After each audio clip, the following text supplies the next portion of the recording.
humans were eating about 150 grams of fiber every day. Now we're eating less than 15 grams of fiber a day. We're starving those ancient microbes that co-evolved with us. Tell us some of the top 3 superfoods that are out there that you use regularly as part of your program and that you consume regularly that people listening and watching today can take to supercharge their mitochondrial health and help them heal from disease and also lose weight and have more energy. Okay, so I'm going to start with the things that are probably the easiest for people to add to their diet. And we could start with bone broth. Bone broth, which is an ancient food that our ancestral mothers and fathers have been eating again for thousands of generations. Tremendously nourishing, filled with collagen, amino acids, great source of minerals, easily absorbed. It will nourish your gut. It will allow you to absorb your other nutrition. If you don't have a healthy gut, you can't absorb any of the nutrition that your cells and your mitochondria need. So, the very first thing I want people to do is be sure that they have a healthy gut so they can absorb their nutrition.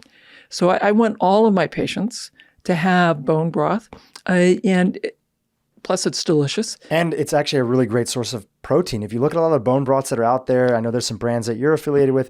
You look on the back, it's like 16 to 20 grams of protein for a serving. That's like incredible. It's a lot of protein.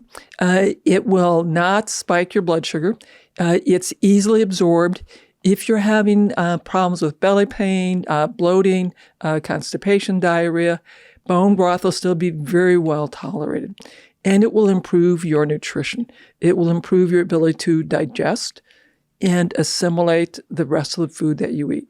So that's where I start all of my patients on bone broth. And when you're starting people off on that, and we'll get to the other 2 foods that you recommend here in a second, when you're starting patients off on that, is it have as much as you want? Is it a certain amount of recommendation in a day? Well, in general, people will be much more successful if you start slow and then gradually increase.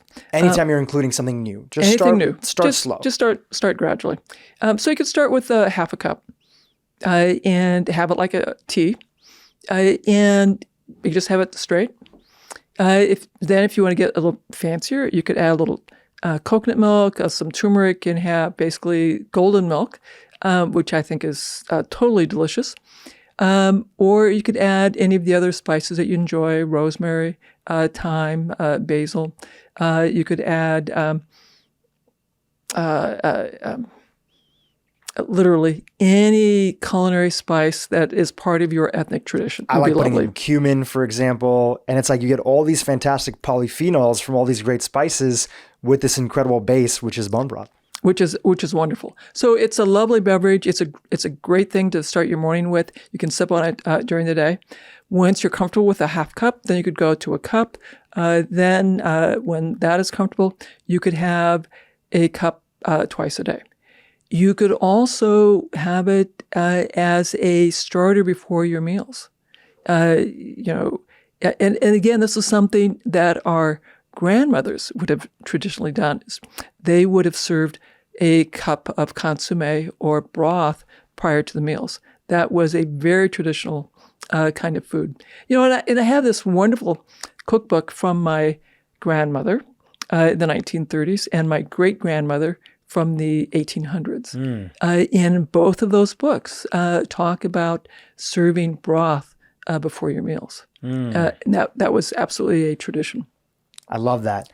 One of the next foods we have on our list here that you put together for me is we have fiber. Now, when people look at fiber, sometimes they don't immediately think like, wow, how is that related to mitochondria? But tell us the connection between fiber and what kind of fiber you're talking about when it relates to gut health and mitochondria. Well, I'm going to take us back to our beginnings when we were all single-cell organisms back in the ancient seas. And we were engulfed by the bigger organism, and had the first mitochondria. And we evolve into our multicellular organism. And we develop our first gut. Of course, that's millions and trillions of generations ago. But when we evolved that first gut, We brought with us the microbes that were living in the sea. And those microbes would help us digest our food. They would make some vitamins. They would eat the food that we're eating and make their own microbial metabolites that get into our bloodstream and help us run the chemistry of life. We have a very intimate relationship with those ancient microbes. They have evolved right along with us. We have a very cooperative, collaborative relationship with them. And again, if I'm going to have good health, I have to be able to assimilate the nutrition and to digest the nutrition. That means I need to have healthy microbes. My microbes, again, for millions of generations, humans were eating about 150 grams of fiber every day. Now we're eating like less than 15 grams of fiber a day. We're starving our friends. We're starving those ancient microbes that co-evolved with us over these millions of years.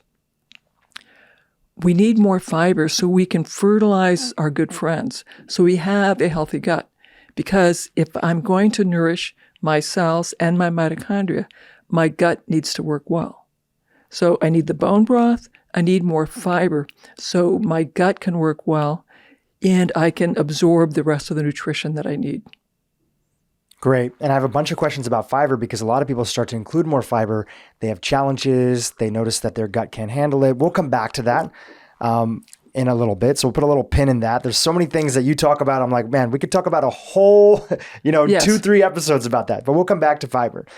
The last one on the list of the top 3 foods that support mitochondrial health is a food that we've talked about before. But again, I don't know if people understand how important this food is, especially when it comes to your protocol, and that's organ meat. What does organ meat have to do with mitochondrial health? Our organs, particularly heart, tongue, liver, gizzards, are really great sources of fat-soluble vitamins, vitamin A, pre-made retinol.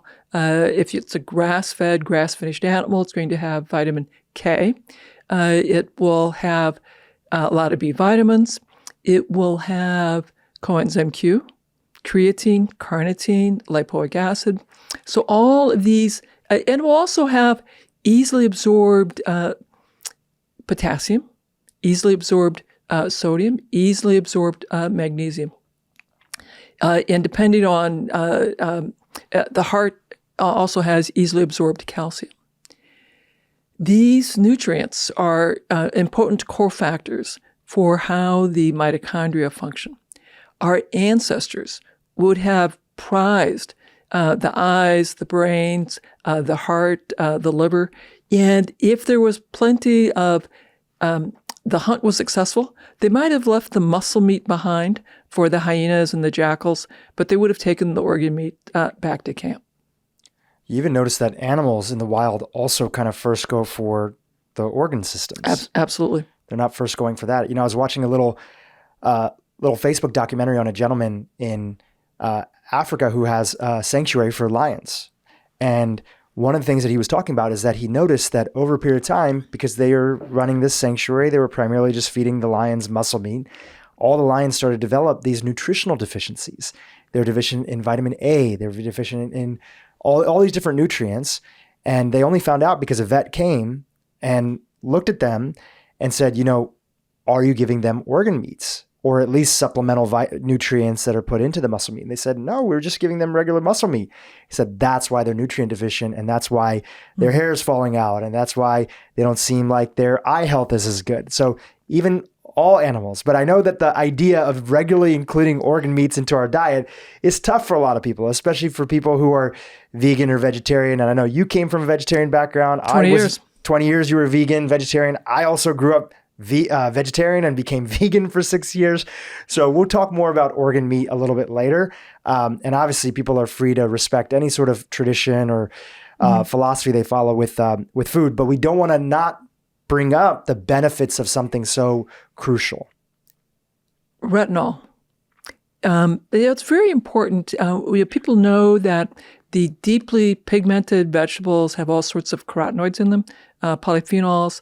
which are fabulously good for us, but they are not the pre-made vitamin A retinol. And we need retinol for our eyes. We need retinol for proper function and division of our cells. We need retinol in our mitochondria. And depending on your genetics, you'll either be very efficient at converting carotenoids, beta-carotene, into retinol, or you'll be relatively inefficient. And I tell my folks who have complex chronic disease states that they're more likely to be inefficient in that they would benefit from having some pre-made retinol. And that if they eat liver, once a week, they'll get their retinol. But I also remind them, because I have plenty of carnivore friends who eat only animal products, and they were telling their followers to have a pound of liver every day. And I have to remind them that retinol does have a toxic effect and a problem if you're, like many of our nutritional compounds. If you get too high, they can be deleterious. If you're too low, they'll have a disease state. If your retinol is too high, you can end up with fibrosis of the liver, so you have cirrhosis. You end up with fibrosis of the lungs, with pulmonary fibrosis. You can have fibrosis of the heart. And the problem is you don't recognize that until the disease is fairly advanced.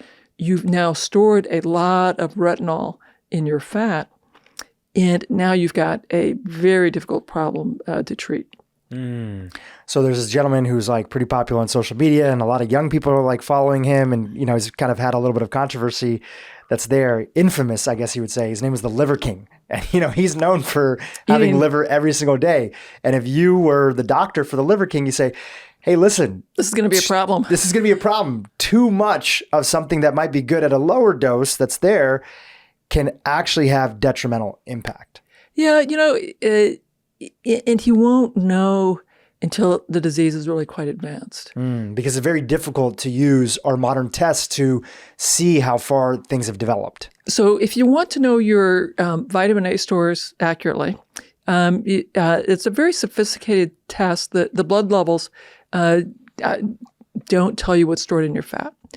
So one would take a radioactive isotope, so radiolabel retinol, inject you in it, and then let that equalize, and then scan you. It's a very sophisticated test. It's only done in a few research labs, and the result is clinically, people don't know how to diagnose vitamin A toxicity until you're sort of at the end stage disease.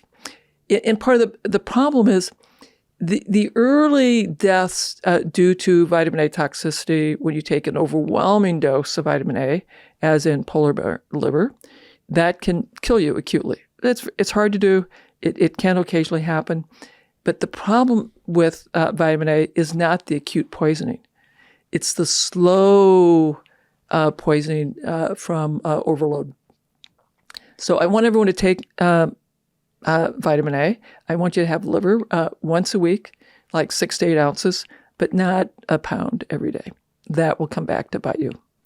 You can't talk about mitochondrial health and the benefits of it without analyzing and looking at our modern day society and looking at the things that are damaging it, because our mitochondria are quite sensitive. So on the topic of foods, and then we'll go into other lifestyle factors that you've written about a lot, like sun exposure, light exposure, exercise. But first, let's go to food. Diagnose sort of our modern day society. What are some of the top foods? Let's pick 3, if you can, at least, that are damaging our mitochondrial health. We, in an effort to deal with hunger, many, many years ago, we created this program of subsidizing corn, soybean, and wheat so we could generate more calories, which then big food used to make a lot of processed foods out of the sugar products, the soybean products, the wheat products. And so now we have this food industry that delivers a lot of calories that have been stripped of vitamins, minerals, polyphenols. And if we did a measurement with carbon labeling, to say, how much of your carbon is due to corn or soybeans or wheat, it's a stunning amount. And we should not be surprised because so much of our diet is derived from a corn product, a wheat product, or a soybean product. And when you're saying about the carbon, you're not talking about the environment. You're talking about like literally if we could do an analysis of what your cells are made up of, we'd see that people are made up of a lot of these things that are related to that. Came out of corn, soybeans, and wheat. Shocking, disturbing. We should be being made up of carbon that came from a wide variety of plants. We should be made up of amino acids that came from a wide variety of sources, not just one animal. Our ancestors, again, our ancestral mothers and fathers, had amazing diversity of their food sources, their protein sources, their fat sources, their carbohydrate sources. And we have a very narrow range for our fat sources, our protein sources, and our carbon sources, to our detriment. Terrible. So when you look out there and you look at soy, corn, and then what was the other one that you mentioned? Wheat. What are some of the other derivative products that are coming from that? For example, some people say we should be a little bit worried about seed oils.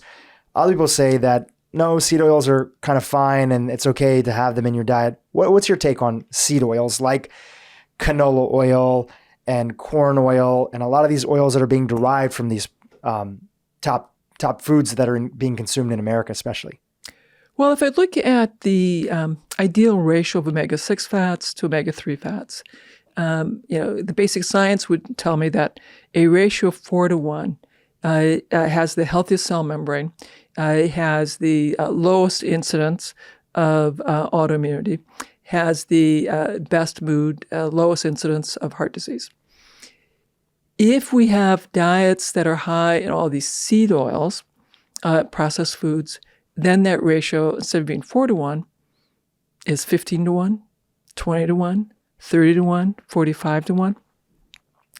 And that leads to poorly functioning cell membranes. It leads to more autoimmunity, leads to more metabolic syndrome, leads to more depression and anxiety.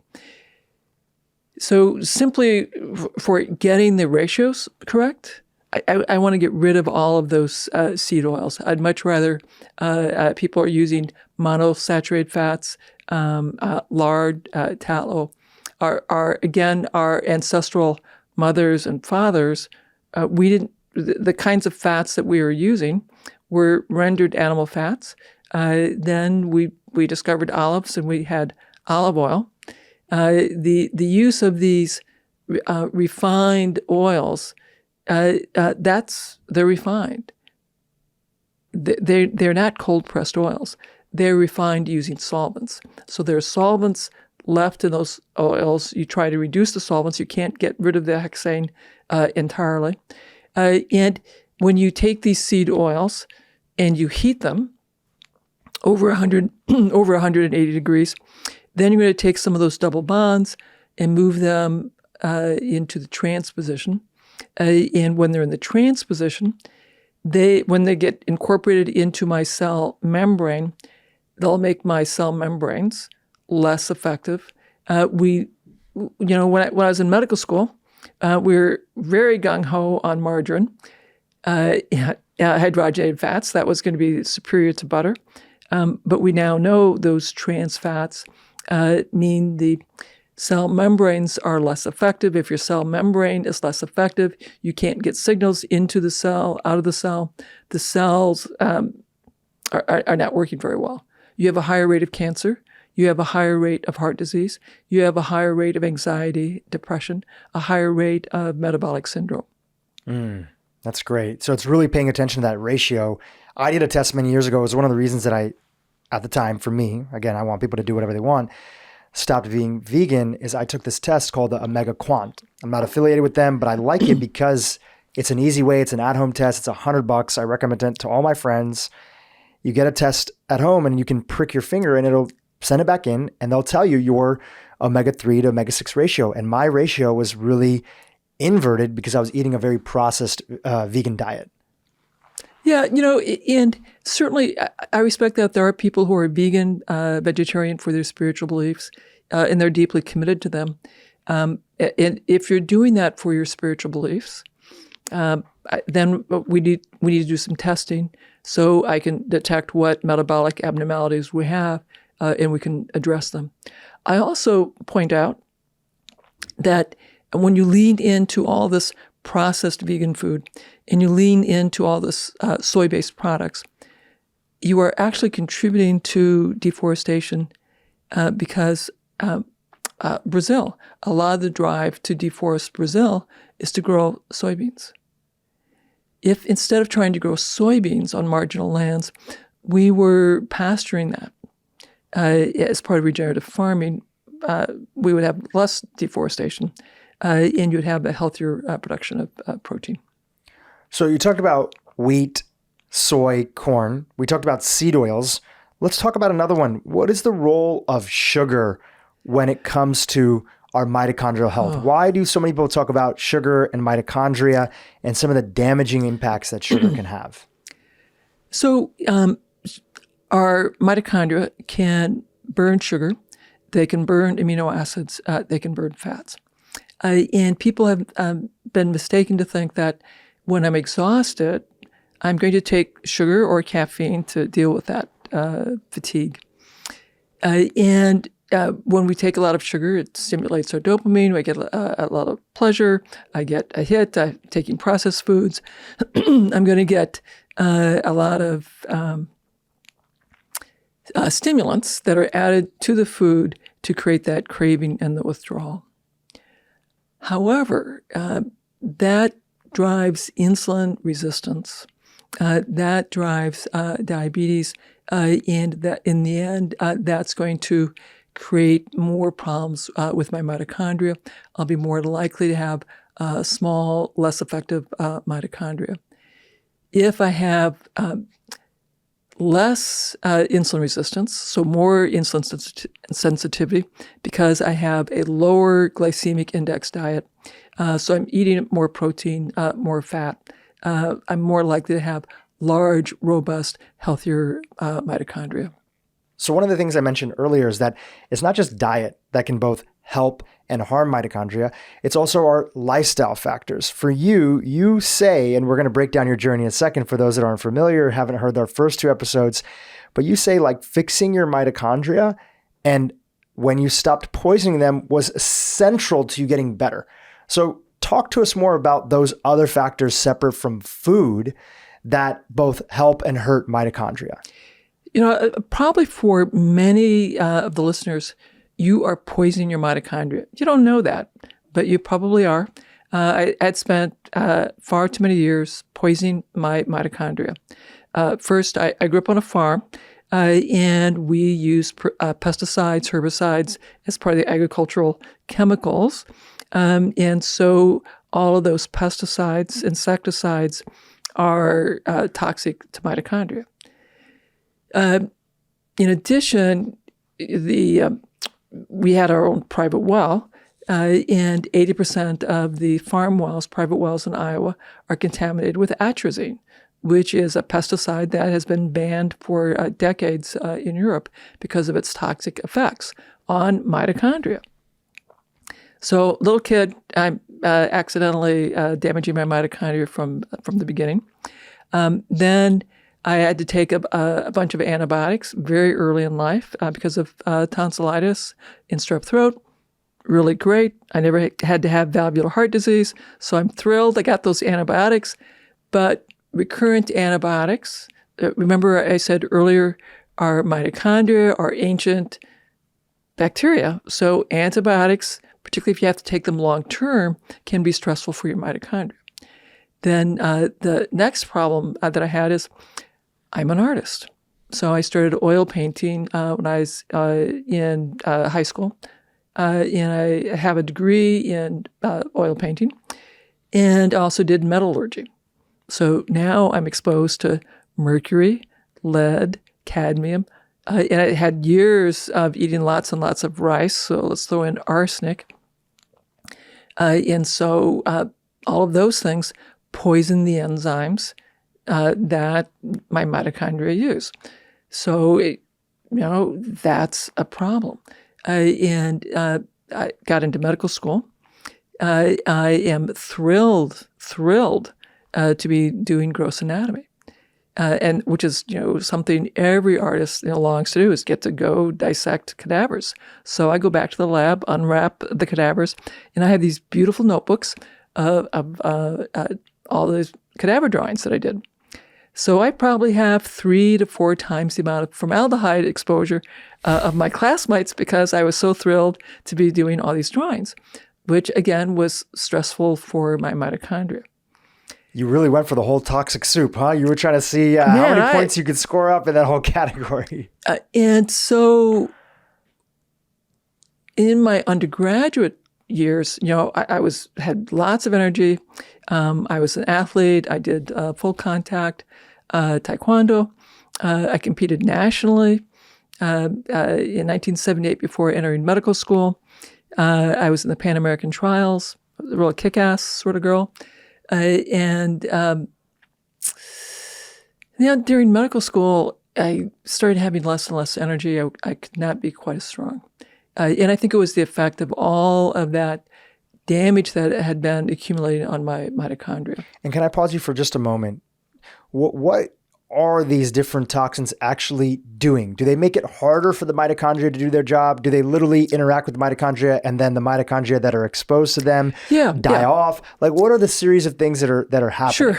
So these various compounds, minerals, are really important cofactors for the enzymes that are used in the Krebs cycle. And could you break down the Krebs cycle? Because for a lot of people, that'll be new. What happens in the Krebs cycle?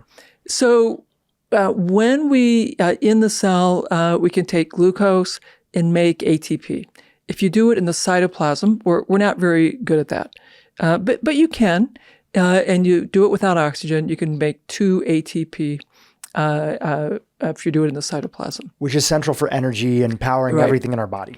And ATP is adenosine triphosphate. Our cells will use that ATP to drive all the other biochemical reactions that happen in life. Because in order for the chemical reactions to happen in life, there's usually a enzyme that's facilitated by a vitamin and a mineral cofactor. And then you need to nudge it a little bit. You use the ATP to give it that nudge so the reaction can happen. And we use that to basically to make the stuff that we have to make to stay alive.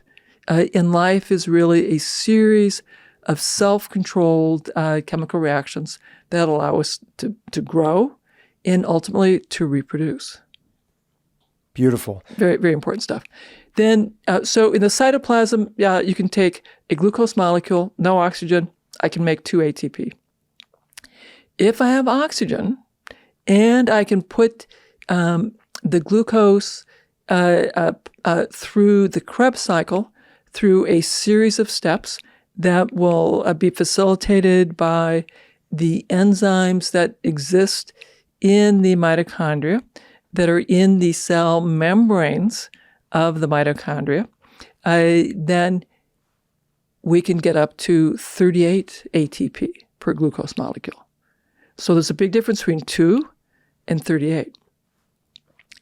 For that to happen, you need to have lots of B vitamins. You need zinc, magnesium. We can also facilitate this with the creatine, carnitine, coenzyme Q, riboflavin, niacin. These are molecules that are important to either making the enzymes in that pathway or shuttling in the fat or the glucose or the amino acid into the mitochondria. Where these heavy metals, lead, mercury, cadmium, arsenic, they compete with the nutritional minerals, and so the zinc and magnesium can't do their job, and the heavy metals are displacing them. And in your instance, you were getting some exposed to those, you were saying like oil painting and being in medical school, but people don't have to be an artist or be a doctor to do that.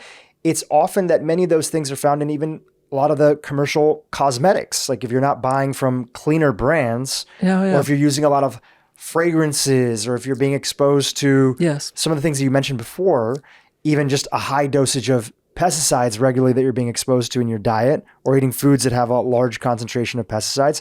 So that is one of the ways that most people that are listening today are going to be exposed. Yeah, most of you are being exposed because it's in our water, it's in our food supply.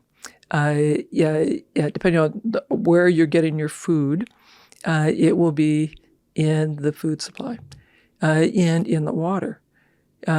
Mercury is a byproduct of burning coal. And the coal plants that are being burned in China get into the air, come down in the rain across the Pacific and across the United States. So depending on the foods that you're eating, you will be at risk of some heavy metals. And our various regulations on controlling the effluents that go into our air, into our water, those regulations fluctuate according to government policy. And more recently, some of these regulations have been relaxed. And so I know in Iowa, the quality of the water has sharply reduced in the last 20 years. It's very, very concerning. We can also look at the number of wildflowers. Wildflowers and the quality of air globally in here in the United States has been impacted by the amount of wildfires that are occurring. And just the deteriorating infrastructure, piping and other things that have had decades of usage and have not been replaced. And so you have lead exposure that's coming because the pipings have been, it's not just Flint. We're painfully aware of Flint, but the lead in the water system is much larger than Flint. Which is why, one of the best things that somebody could do today is just get a good quality water filter at home, like a reverse osmosis or something like that. Yeah, and I talk to my patients that we can start with just a pitcher that has a filtration system that you pour your water through in the pitcher. That's very inexpensive. You can put it on your tap. You can get it under the sink with a reverse osmosis. There are also whole house water filtration systems.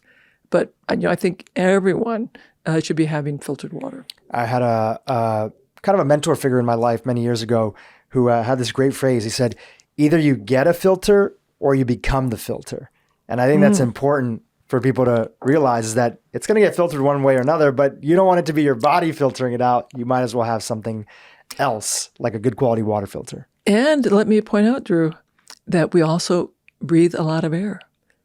And now that we have been tuned in to make our homes tighter, so they're more energy efficient, we're more likely to have poor air quality indoors because of the synthetic compounds that are used in manufacturing for our homes, for our offices, because of the synthetic carpets, the synthetic building materials. It's a problem. All those parts per million get into the air. We breathe them in. It affects cognition. It affects our mitochondrial health. It gunks up our lungs.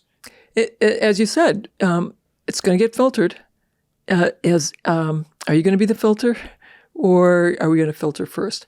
And so again, I talk to my patients that, again, this depends on your circumstances. You can get filters that are good for your room or for your apartment, or if you own your own home and you have a heating air conditioning unit, you can get a filtration system that you can put on your heating air conditioning unit. That's what I've done. I have the filter replaced twice a year. And it's always very impressive, the amount of stuff that gets filtered out that the filter took out as opposed to my lungs. It's so true. Even in the studio, there was a period of time when we were first moving in, we hadn't transported over our filters from our old studio. And I remember recording with the guest, and I just felt like it was harder.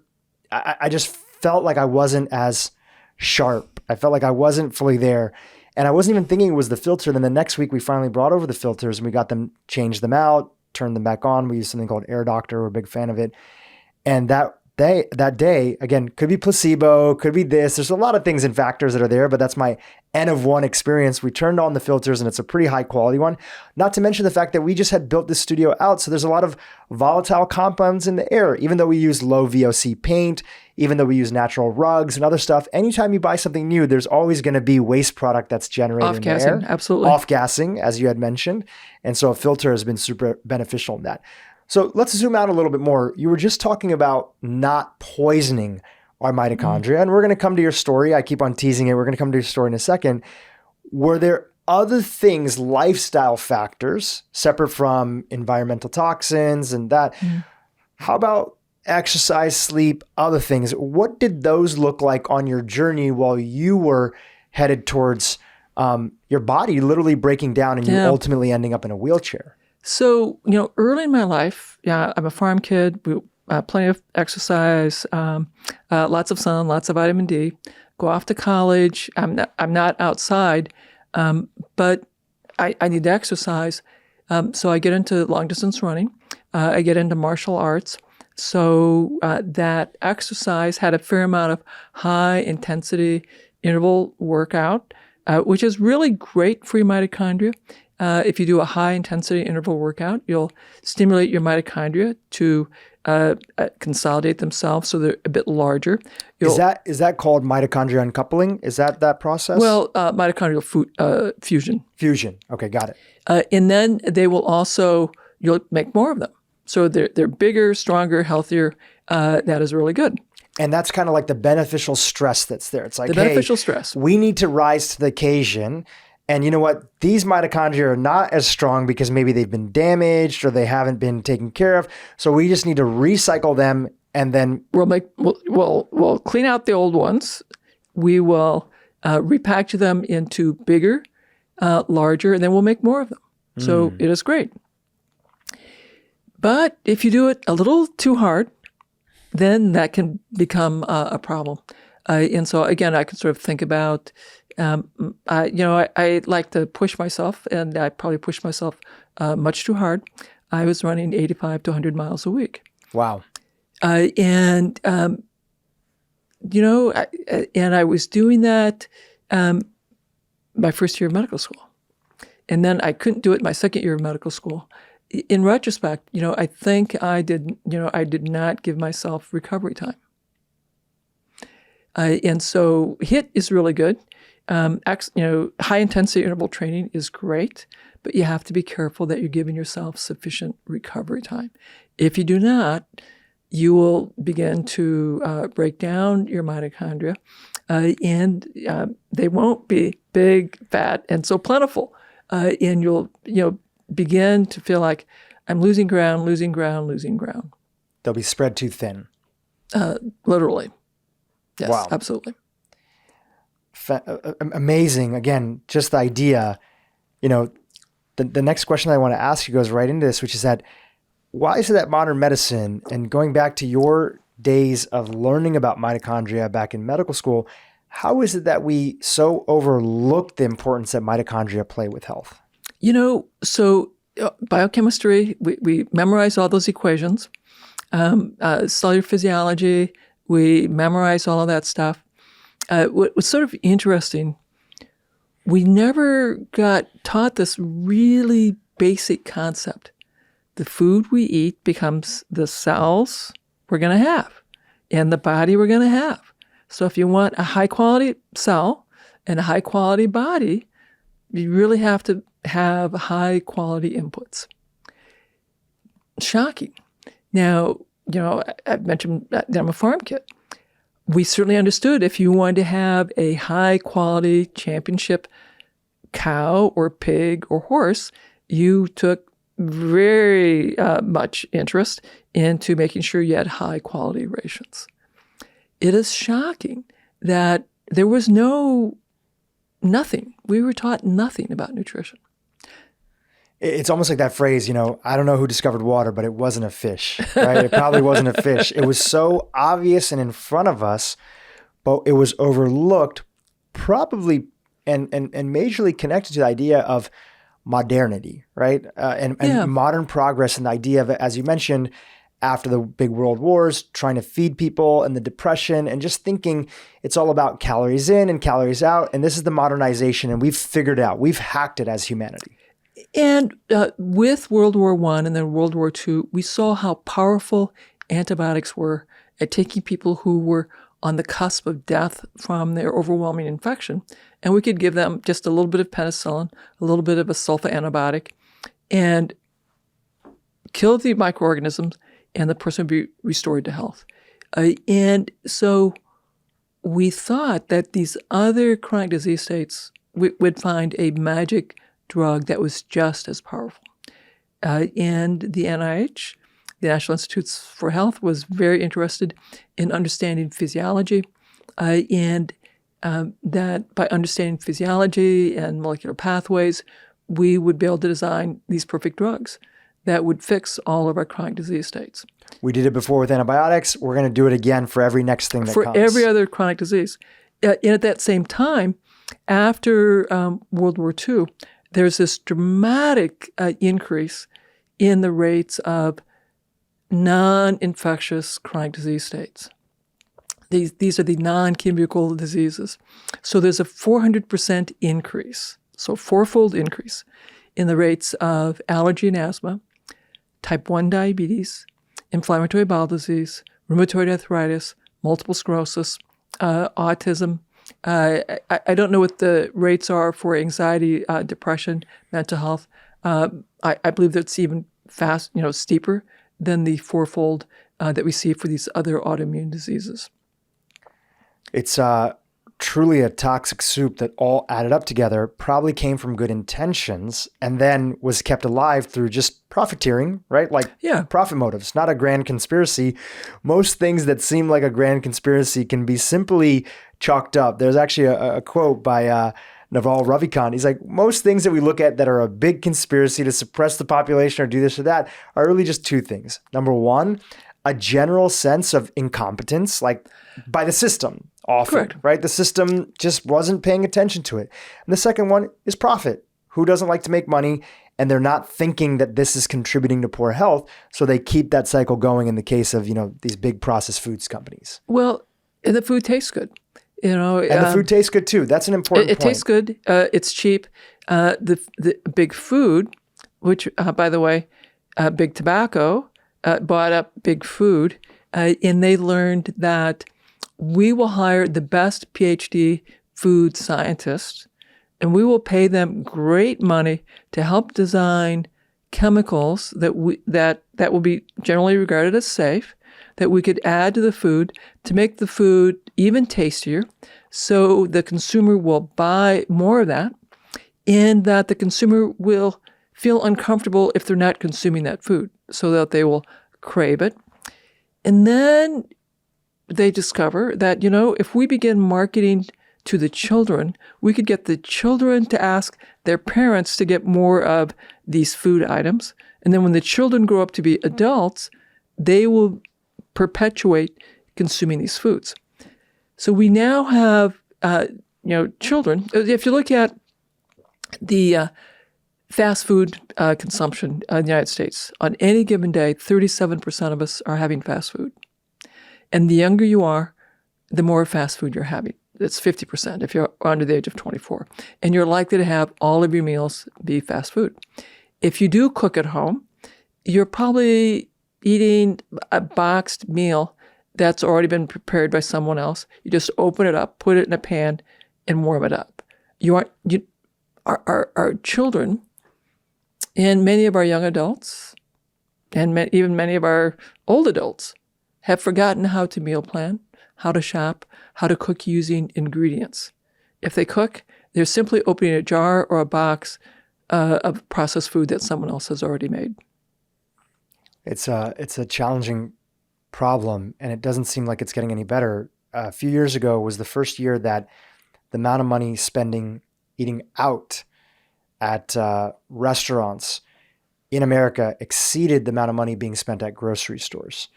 And, I get it. Even people who are pretty healthy, there's a push for convenience. There's more that we want to do. People are busy with their families. Childcare is an issue here in America.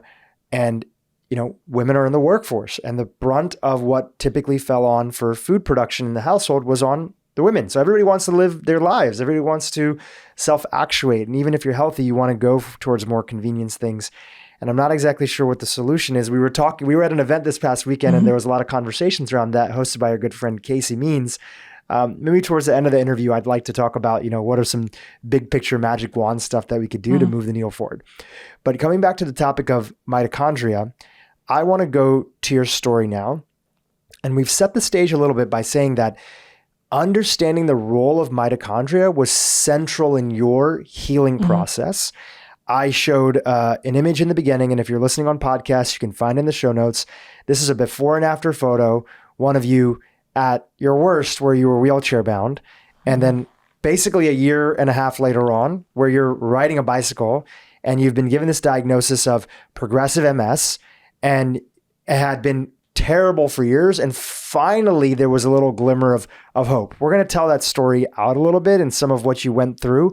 But a big part of that was understanding the importance of mitochondria. And by the way, it's not just for MS and it's not just for autoimmune conditions. Mitochondria is central for so many disease states that are out there, regardless of what people are suffering from, even if it's improving your focus, improving your day-to-day energy, improving your gut health. Mitochondria is so key in that. So now, take us back to the story that you were sharing.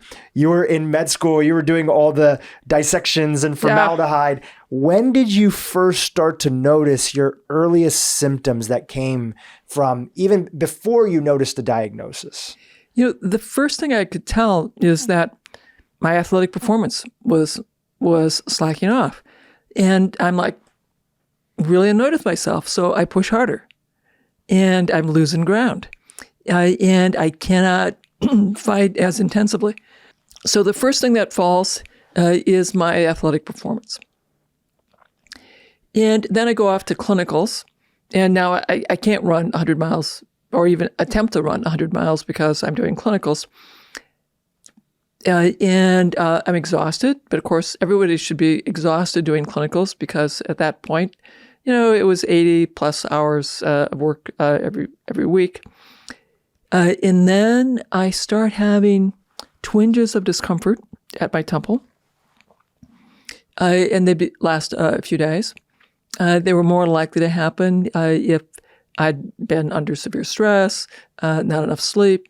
Then the following year, I had, it wasn't just twinges of discomfort, it was electrical, and just a quick jolt of pain. And I could tell that it would be troublesome for random jolts that would be there for a day or two. Nothing had any ability to cut or turn off the discomfort. I finished medical school. I go off to residency, which is longer hours and more stress. And these discomforts are more frequent, more severe, and definitely when they come, it's electrical, quite unpleasant. But of course, as a resident intern, you're not going to take time off. You just, put up with it. It takes a lot of concentration to not grimace, not grunt, and not let anyone appreciate that actually I was in a whole lot of pain. I finished residency. I in my first year of private practice, a romantic relationship of 5 years breaks up. That's pretty tough. So I'm depressed and stressed about that. I will also say, Dhru, that your first year of private practice is often stressful because now you're dealing with the reality of private practice, which is quite different than training, quite different than what you expected. And you're like, oh my God, I spent 8 years learning how to do this. I'm in this much debt to do this. like, oh my God, what have I done? So it's very common for the first-year physician to go through depression and have to work through the fact that private practice is not what you anticipated. And just to clarify that, I have a lot of doctors in my family and things like that. Is that the idea that, hey, I really signed up to be a doctor to make a difference and help people, and you had this vision, and now in private practice you feel like you're just prescribing medicine? Well, you don't have the kind of relationship that you thought you were going to have. Because of time constraints? Because of time constraints. Okay, so you get like on average like 6 minutes, 8 minutes with your patient. And the amount of paperwork, the amount of support you might have or not have, you're much more like a factory worker than you realized. Like, oh my God, isn't that shocking? And I have empathy for doctors because they went into this occupation to want to help people, but now they feel like they're part of this factory, as you mentioned. You're sort of like a factory. And then the next thing that happens, and I'm back to trying to exercise. And so I've discovered rollerblading, roller skiing, cross-country skiing. So it's August. It's after work. I'm going to go out and rollerblade. And I'll do a 10-mile rollerblade out, turn around, 10 miles home. And while I'm out, probably 4 or 5 miles, I realize that I'm blind in my left eye. Well, that's sort of upsetting. And Scary. I'm like, oh, this is a problem. So I decide that I should not rollerblade home. So I take off my roller skis, put them over my shoulder, and I walk home. I don't remember how long it took me, but it took me quite a while. By the time I got home, I could see again. So I do a neuro exam on myself, and everything checks out okay. And now I'm thinking, well, do I go in to see the emergency room? Now that's going to be silly. So I go in the next day to see a neurologist, and checks out. Everything looks normal. He sends me to eye. Everything looks normal. I get an echocardiogram. I get an MRI. I get a angiogram of my retinal blood vessels. And they decide I have a autonomic dysfunction of the retinal blood flow. And so I should not race in hot weather. And they really didn't know. And they did not connect it to my episodes of face pain. And in retrospect, between those two, you could have made the diagnosis of MS at that point. But I'm hugely, hugely grateful they did not, because I probably would not have had my kids. So I'm thrilled they didn't put it together. I did figure out that if I raced, or I took a hot tub or a sauna, I could not see very well. And so I knew, like, okay, I can't race so hard anymore, and I'll have to have more moderate exercise. And I went ahead and I had my son. I was having dinner with a colleague, and I had mentioned the fact that the color in my left eye was a little different than the color in my right eye. And she says, "Terry, you're going to have MS someday." And my father died the next morning.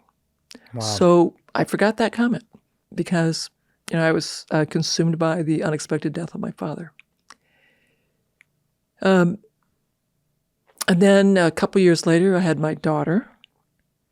And after my daughter was born, my face pains definitely picked up. They were getting to be more frequent, more severe. I was on gabapentin every day. I was now sent to the pain clinic. I was sent to the Mayo Clinic because this was getting to be more and more troublesome. And so what would happen is that I would get higher doses of salbutamol. I would get higher doses of gabapentin and visits to the pain clinic when things turned on. And then I was on maximum dose of daily gabapentin. And still at this time, no diagnosis. No diagnosis other than, you have this trigeminal neuralgia. Right. And this autonomic dysfunction of the blood flow to my retina. So now 13 years after my episode of dim vision, I developed weakness of my left leg. And that is when I go see the neurologist. And he says, Terry, this could be bad or really, really bad. And so as I'm going through the workup for the next, it takes 3 weeks to get the MRIs and the spinal taps and all the blood work and a variety of things that had to happen. I'm thinking about at that point, 20 years of worsening face pains. And I'm like, okay, I've got a progressive disease. And I also think about my father who had mononeuritis multiplex, which is a progressive autoimmune disease affecting the peripheral nerves. It had 20 years, actually 27 years, of progressively horrific pain. And so I'm thinking, okay, my pain is going to eventually turn on permanently like my dad's. And this is going to be really terrible. And he had motor weakness in the end as well. So I'm thinking like, man, I don't want 27 more years of terrible life that I saw my dad go through. So I want this to be something really terrible that's going to kill me quickly because I don't want to be disabled. But 3 weeks later, I hear multiple sclerosis. My neurologist is very optimistic that things will go well. And I start on Copaxone. I continue to decline within 3 years. So I'm 48. Now I'm told I have secondary progressive multiple sclerosis. I take mitochondrial, which is a form of chemotherapy. Does not help. Because at the time, if I could just interject, the thinking is that, okay, your immune system is attacking your own body. Mm-hmm. How do we get your immune system to quiet down? Well, let's basically, just get everything to quiet down. So that was the approach. Right. And it was very potent. I had neutropenia, quite severe, as a result of those mitochondrial. And so, being the farm kid, okay, I'm getting a lot of bang for the buck here. But I did not improve. I continued to go downhill. Then they said, well, we'll put you on Tysabri, because Tysabri reduces the rate of relapse by 68%. It was the wonder drug. People were very excited. I was thrilled to be taking it. It did not help. And how does that work? What's the mechanism of that drug? What were they thinking at the time that this drug would be able to do for you in helping you with the relapse? Well, it's a much more specific drug at a specific pathway in the immune pathway. And it's very effective. It's considered one of the most effective drugs at turning off relapses, turning off the inflammatory component. However, so it did not work. It did not help. They took me off that, put me on Cellcept. I'm in the tilt recline wheelchair. My face pain's getting worse. And I'm like, you know what? I got to be doing all that I can. I'm going to go back to reading the basic science. And at first, I'm looking for other off-label drug studies. Then I finally have the big aha, like, I should be looking for things that I could access. So I'm going to start looking for supplements. And I start reading for supplement articles, and I'm looking at neurodegeneration because I'm thinking, Dhru, I've had 2 relapses in my entire life. Otherwise, it's been this slow, relentless decline. And they've already told me that I'm in the progressive phase. This is not an inflammation problem. This is a neurodegeneration problem. This is a mitochondria problem. Now, at that time, no one's writing about mitochondria and MS, but I'm convinced it is a mitochondria problem.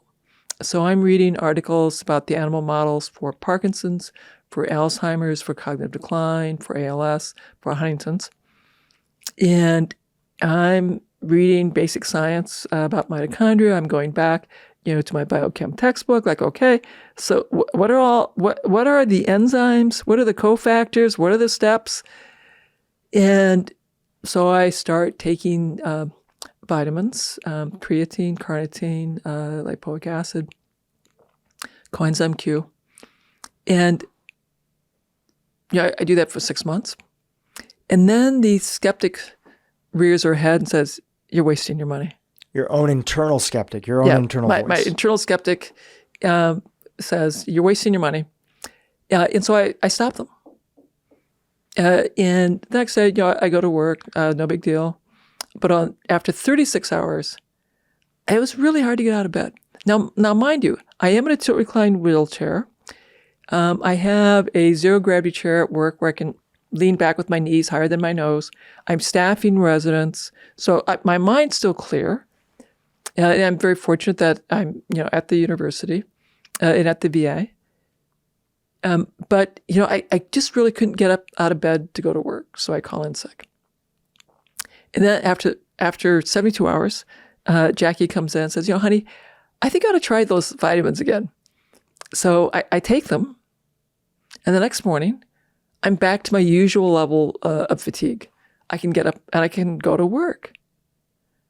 And then I come back and I'm like, wow, that was really interesting. You had that contrast, because it sounds like from the outside, and correct me if I'm wrong, you didn't really even notice how much better you were getting because it was slow. It was slow. It was slow. But you also weren't getting worse. But sometimes we don't know what we have until we lose it. Correct. And I tell that story to my patients a lot, that I couldn't tell that it was helping me until I stopped. And it took me 36 hours to see the difference. But at 36 hours, man, I really could not function. Now, and mind you, I'm not functioning great normally, but I was functioning way worse than normal for me. So just off of these vitamins, which again are playing a pivotal role in a whole host of things, but really supporting the mitochondria. Supporting the mitochondria. So I'm like, man, I got to try that again. So Jack and I agree that I can try it again. I'll wait 2 weeks. I stop the supplements. Again, it takes 36 hours to not be able to function very well. I wait 72 hours before I start my supplements again. And the next morning, I'm back to my usual level of fatigue. So I am so excited. Like, I'm figuring something out. And I'm figuring stuff out that my neurologist doesn't know, that my primary care doc doesn't know. By this time, I'm on the institutional review board, which means that I'm part of the committee that reviews research at the university. So I tell them, give me all the studies that have to do with the brain.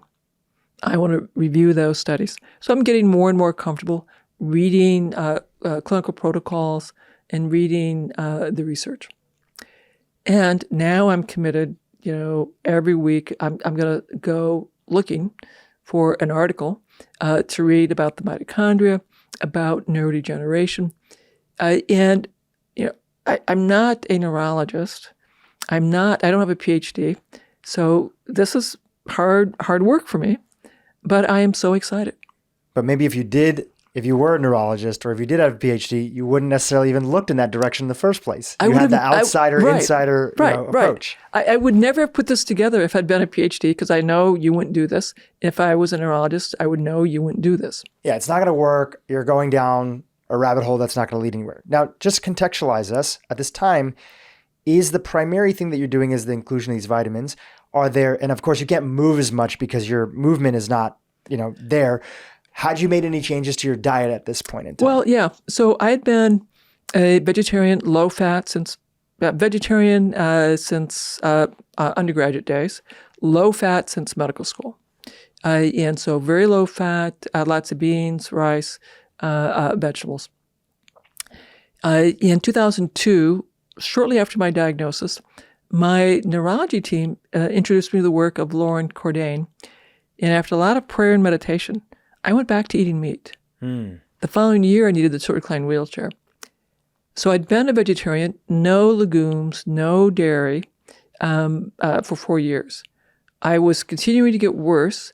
I'd stayed with being a meat eater because I figured, it's taken me 24 years to wreck my brain and my spinal cord. Who knows how long it takes to repair everything? Maybe 7 to 10 years. So I was like, okay, I don't know, but this science seems reasonable. So I stayed with my Paleolithic diet. And by the way, I was following the AIP version of that. AIP is the autoimmune autoimmune protocol. paleo diet. Yeah, got it. Okay. So, no grain, no legumes, no dairy, meat and vegetables. And then I am reading, I'm slowly adding more vitamins. In 2007, my chief of staff calls me in and tells me he's going to assign me to the traumatic brain injury clinic. And then he describes the job, that there won't be residents. I'll be examining the patients directly as part of a multidisciplinary team. I go home and tell Jackie, and she goes, "There's no way you can do that job." Because physically, and I knew she was right. I said, "Well, come January, I'll go to a clinic and I can do the job, or I can't." And that was difficult because I was like, "Okay, I'm probably going to have to finally apply for disability."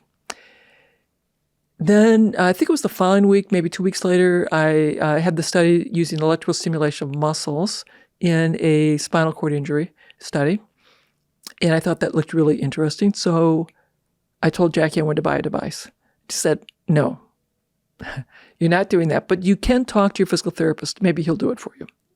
So I called my physical therapist and convinced him.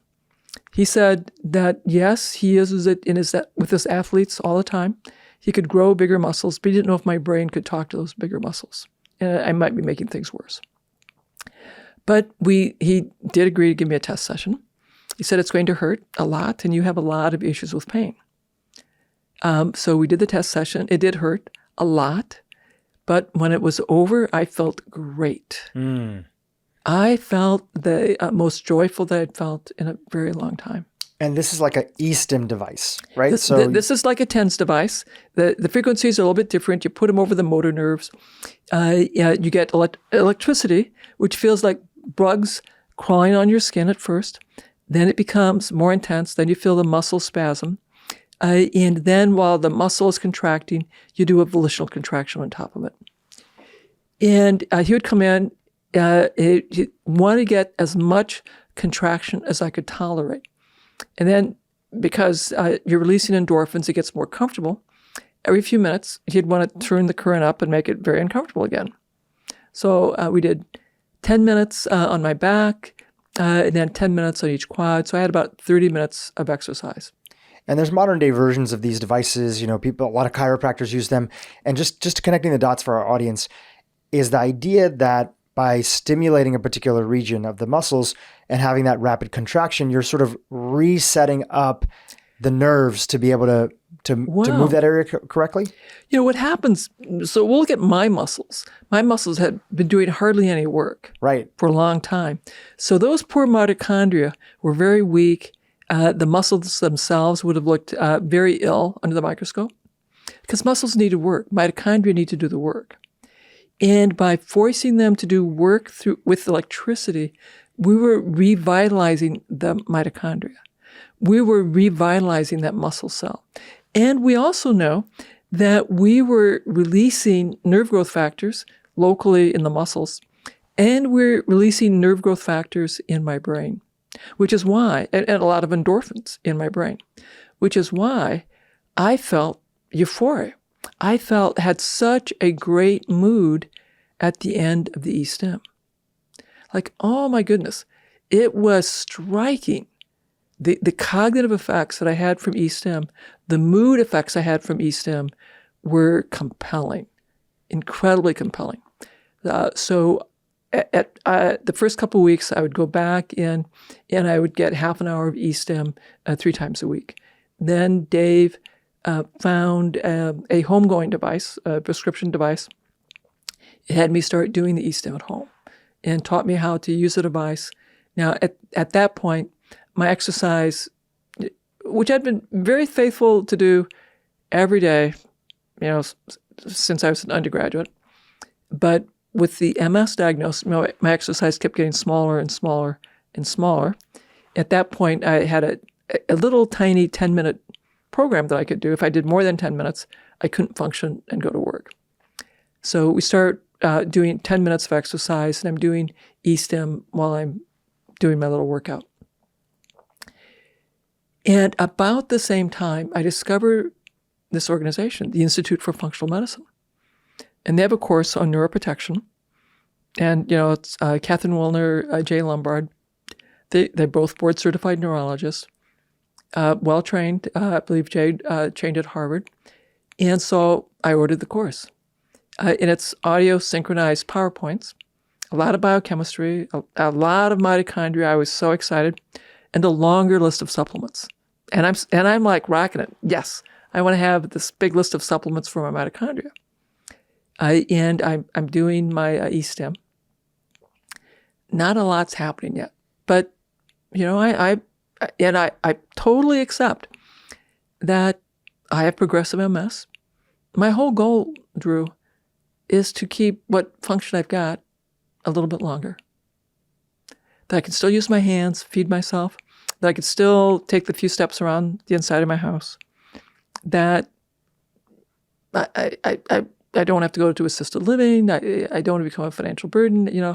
I want to keep what little function I've got going for a bit longer. That you could also be there for your partner and for your kids. Yeah, and my kids are still pretty young yet. So then I had this interesting aha moment.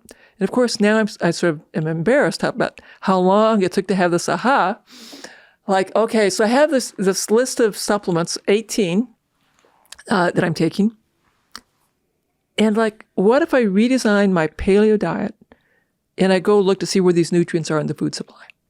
And instead of just eating to avoid the harmful foods, I'm going to eat the right foods. So, that's more research that I have to do. And I start this new way of eating December 26th. Now, for context, at that point, I cannot sit up in a regular chair. I can't go out to restaurants. I can't go to movie theaters. If we go up to Wisconsin, we have to fully recline my seat and have elastic straps to strap me in. And we take a zero gravity chair that I sit in at our family's home in Wisconsin. And I'm having brain fog, which is why John, and it's not to criticize John, that he told me I was going to have to go to the traumatic brain injury clinic, because it was reasonable that was I beginning to have cognitive impairment and that I was going to have to finally quit seeing patients. So I start this new way of eating December 26th. January comes, I got to go to the traumatic brain clinic. And the first 2 weeks, I just watch. It's like, okay, I should be able to do that. I'm just watching from my tilt recline wheelchair. The third week, that Monday, I have to get up and do the exams, write the notes, sit down, write the note, see the next person, do the exam, write the note. And at the end of the day, it's like, well, that wasn't too bad. And that at the end of the week, Jack's going, that seemed to be okay, Terry. I said, yeah, maybe I can do this. At the end of the next week, so now we're 5 weeks into this, I'm thinking, I have more energy. I think my thinking's clearer. And I want to try sitting.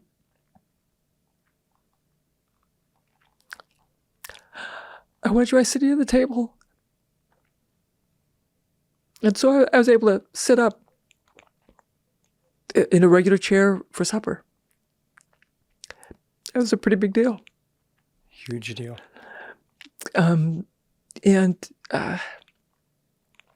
So that's the end of January. In February, my physical therapist says, Terry, you're getting stronger. We're going to advance your exercises. And so now I'm doing, exercises morning and afternoon. And I think it was probably the end of February, I decided to mail a letter. So I have my walking sticks in my office, and I put a letter in my coat pocket, and I take my walking sticks, and I walk down the hall. It's probably 40 yards, and I mail the letter in the mail slot. And my colleagues are like, Dr. Wahls, you're walking. What happened? Quite remarkable. And then in April, I am going to go meet with my chief of medicine at the university. And this is something you do every 2 years. Now, by this time, I've been walking around the VA hospital without walking sticks. But, going to my boss at the university campus, I'm going to go down a hill, up a hill. It's maybe a half mile. And that's too far. So I'll take my scooter. And I'd swapped out my tilt recline wheelchair for a scooter, which I hadn't been using for quite a while. So I was like, okay, it's too far to walk. I'm going to take my scooter.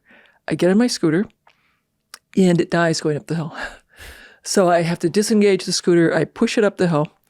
And then at the entrance, they offer to call the patient mobile and ask how long that will take. They said, well, probably about 20 minutes. I said, oh my God, I'm already late. I'll just leave my scooter and I'll keep going. So I get to Dr. Rothman's office. I'm now quite late. The secretary shoos me in. She's berating me for being late. I'm apologizing, explaining that my scooter died.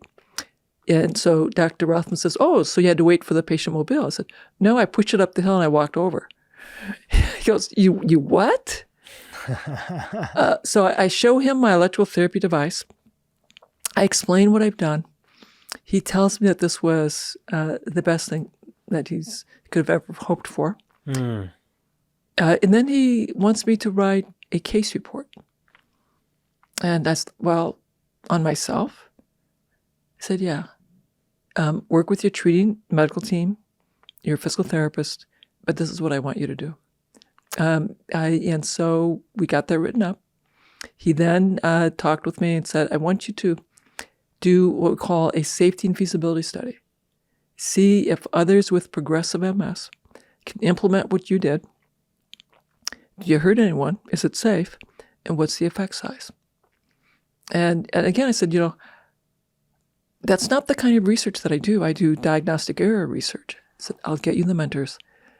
What you have done is quite remarkable. He literally saw the magnitude of it, because this is somebody who previously had seen you and knew you at your worst. He knew me at my worst. He saw this amazing recovery. He was a rheumatologist, so he knew autoimmune disease very well. And, fortunately, he got me the mentors. It took me about a year to write the protocol, very clearly what I had done, what we'd do for the study. I had reached out to Ashton Embry, and his nonprofit gave us a little seed money. The manufacturer of the electrical therapy device that I used gave us 20 devices that we could use and the supplies. And one of my mentors had a PhD student, and she would use the study as her thesis. And we launched that study.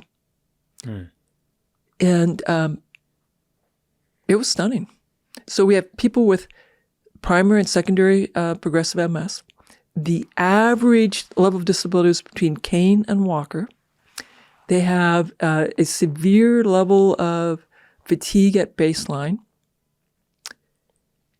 And they're eating a standard American diet, like 1.5 servings of fruits and vegetables a day, 5 servings of grains and dairy a day, a lot of fried food, a lot of processed food.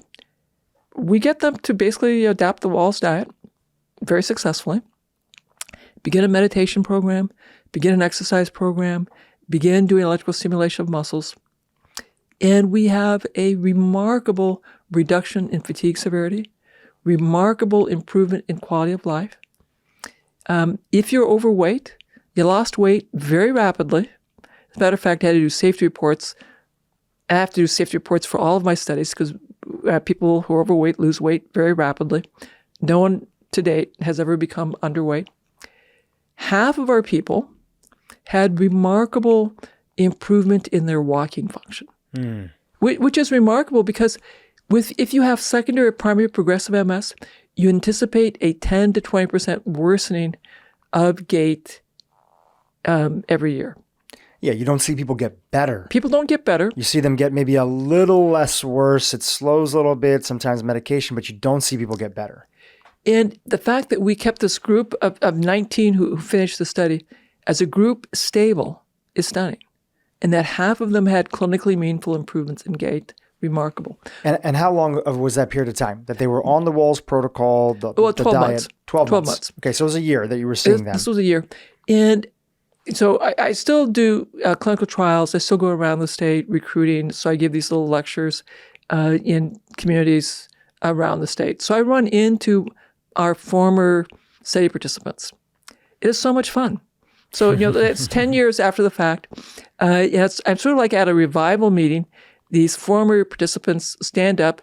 They tell the attendees their experience and how our work has transformed their lives. And then they'll say, and you know what?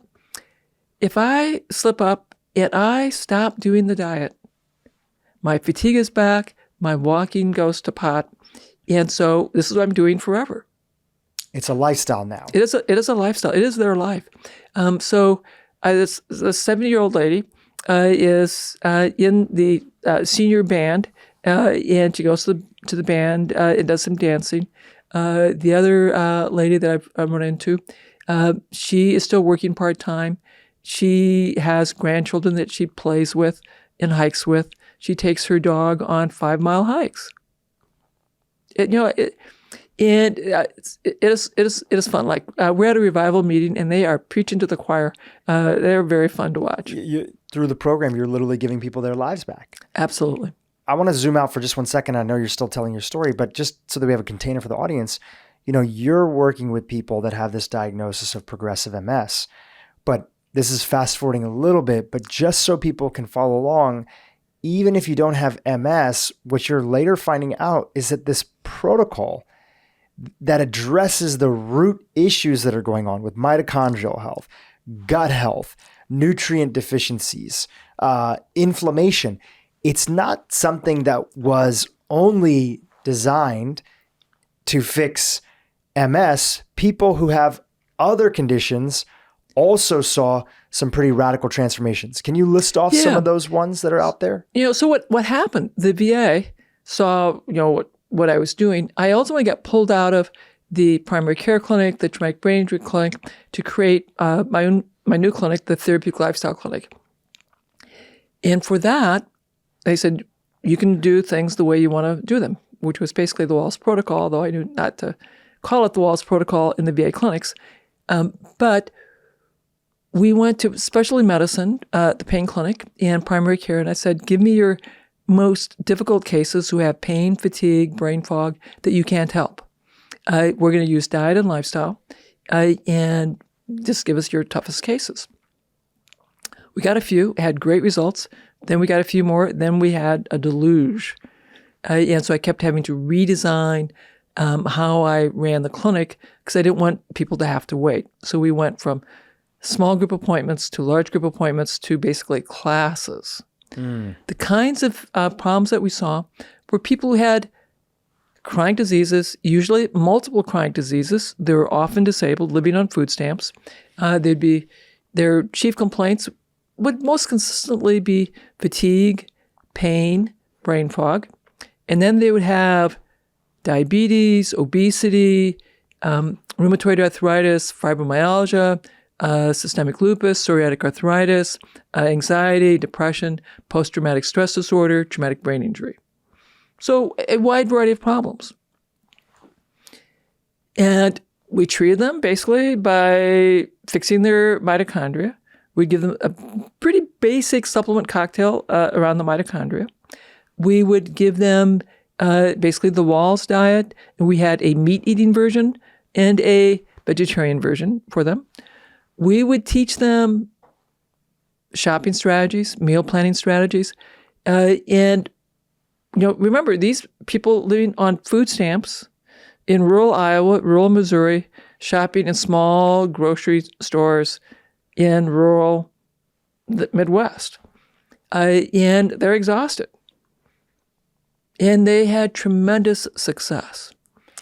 People would come in, their energy is improving, their mood is improving, their mental clarity is improving, their weight is coming down, their blood pressure is coming down, their blood sugar is coming down. We are simplifying their medications. And I'm giving reports back to primary care, to specialty medicine, to the pain clinic every 6 months with what we're seeing, what we're doing. Then I'm doing reports to the hospital administrators with what we were doing and the success we were having. Now, at that time, going back to like our 3 foods that were pretty central, because you mentioned that one of the things you did, which really helped you, is that you asked yourself, okay, I'm taking all these supplements, but where are these supplements found in food? Yeah. And one of the highest concentrations was in things like organ meat, which was on our top 3 list of foods in the beginning: bone broth, fiber, organ meat. Now, for these individuals, I can imagine, individuals that you mentioned, rural Iowa, food stamps on the lower rung of the economic spectrum. Were you including things like organ meat, or was it like, if you can find it, like, how did you handle that? In Iowa, there's too many deer. A lot of communities have forest hunts and will have venison in the lockers. So we talk about going to your local community and seeing if you can get some venison, or talking to your hunting friends to see if you can get some venison. And we encouraged heart and liver once a week. We talked about getting the bones and hooves and making bone broth. We also talked about the importance of fiber. We would teach people how to make sauerkraut in kimchi. And we would talk a lot about green leafy vegetables, cabbage, onion, mushroom family vegetables, deeply colored vegetables. And I tell them, the goal is 9 cups a day. Right. And they're like, surely you're not 9 cups a week. So, no, the goal is 9 cups a day. And they would get there. And what were you finding that there was their primary source? Because again, shopping and what's available to them. What were some of those, how would they typically get to that 9 cups? What were some of those vegetables that were becoming the basis of that? Cabbage. Cabbage? So cabbage is plentiful and is fairly inexpensive. And one of your favorite snacks is purple cabbage. Purple I see cabbage, you on absolutely. Instagram all the time. And the other thing we talk about is how easy it is to grow kale, collards. That if you have access to sunlight and dirt, that these leafy greens make all of this so much more affordable. We would talk about foraging. We live in a rural state. A lot of these people still have their rural roots. Getting them outside to forage. We talk about dandelion greens. Quit spraying your yard and eat those dandelion greens. One of the things that we would do, Dhru, is we would pass around a dandelion leaf and a kale leaf and have everyone chew that up and agree how incredibly bitter that is. And then we would make cooked greens. And we'd have to sort out if pork was going to be okay. If it was, we'd make bacon and greens. If pork was not okay, then we would saute in ghee and have a non-pork, non-bacon based. And then we'd pass around the greens. And they're like, wow, actually, that's pretty tasty. But it was a big aha moment if they could experience how bitter the food was and how it could become delicious. Now it's way easier to think about 9 cups of vegetables. And we explain the recipes. Here it's very simple. You take some thick bacon, fry it up to the desired level of doneness. Take out the bacon, chop it up, leave the bacon fat in the skillet, add your chopped greens, stir until it's wilted just a bit. And if it's dandelion greens, it'll maybe be 30 seconds. If it's kale or collards, it might be a minute or 2. Add the chopped bacon back in and serve. If it's not delicious, double the bacon and try again. And my vets are like, well, actually, that does sound pretty good. I explained that when we took fat away from the vegetables, then the bitterness comes through, and you don't want to eat them, your kids don't want to eat them, and it's a big fight. If you put the fat back, that masks the bitterness. If they still feels just a little bit bitter, add some balsamic vinegar or apple cider vinegar or lime juice, a favorite vinegar, and that'll bring the pH down. That will get rid of the bitterness, and that will make this much more delicious. And as you mentioned, if people don't eat pork and they don't eat bacon, they could easily just do that with a little bit of ghee. Correct. And then put in some chopped vegetables or mushrooms or things like or that. Onions, yes. Yeah. And so we have the vegetarian version of that meal, and we have the pork-based version of that meal. And all of this is, again, you saw such a drastic change for yourself, and you are thinking at the recommendation and really the encouragement and the push of your mentors to say, this is rare. How do we help other people? And you're going out there and saying, give me your sickest. You put them on this program, but you're trying to have them do these crucial steps because this isn't about willpower. Food is so addictive, and processed food is so addictive that if it's on willpower alone, everybody eventually will fall off the bandwagon. This is about, this has to taste and feel good if people are going to keep it up. And it has to be a family intervention. So another thing that we did that was brilliant was patients came with their family. And we explained that this is a family intervention, that when you're eating with a patient, everything that's on the table is food that's good for the patient. When you're eating away from the patient, if you want to eat something else, fine, eat it, but don't come home and talk about it. And that we have the conversation about disease processes, how these things work. We pass around the really bitter vegetables, so everybody eats the really bitter vegetables. Everybody eats the delicious cooked greens. Everybody also eats the delicious green smoothie. And, sometimes we let people bring in their kids so that children can see that, yes, other kids eat this stuff. And yes, this bitter food can become delicious. That made all the difference in the world. And about how much fiber are you having people have quantity-wise? So you're saying like 9 cups. If you turn that into grams, like what would that be? I think rather than talking about a specific gram, let's talk about what we need to see. Yes. I think we have to check the microbiome every single day. And there's the Bristol stool chart, 1 to 7. Which shows like the composition. We'll link to in the show notes, but it shows the composition of like, what does your poop look like? Yeah, it's very helpful. Are you constipated? Do you have diarrhea? It's a very useful research technique to have that numbers 1 to 7. Patients don't get numbers 1 to 7, but they do understand the terms. Are you pooping rocks? Are you pooping dry, prickly logs? Are you pooping smooth logs? Are you pooping snakes? Are you pooping pudding? Or are you pooping tea? And we're all sort of giggling. And I say, okay, now the perfect poop is a snake, but if the snake is getting into your pants, it's no longer perfect. I want you to have easily passed bowel movements that you can control. If you're pooping pudding or tea, we have to back off on the fiber. And you need more bone broth. And all of your vegetables are going to have to be cooked, souped in stews. If you're pooping rocks or prickly logs, you need more fiber. And you need more raw foods, more fermented foods. And we probably have to think about adding more chia seeds, more resistant starch into your diet. Now this becomes functional, and now people have something that they can track. And people love coming to clinic and talking about their snakes and comparing snakes, or saying that they're back to the rocks and they got to work on getting some more fiber in. Mm. That's a really easy to measure thing, because if you think about it, like you see animals in the wild, like when they need to poop, they just poop.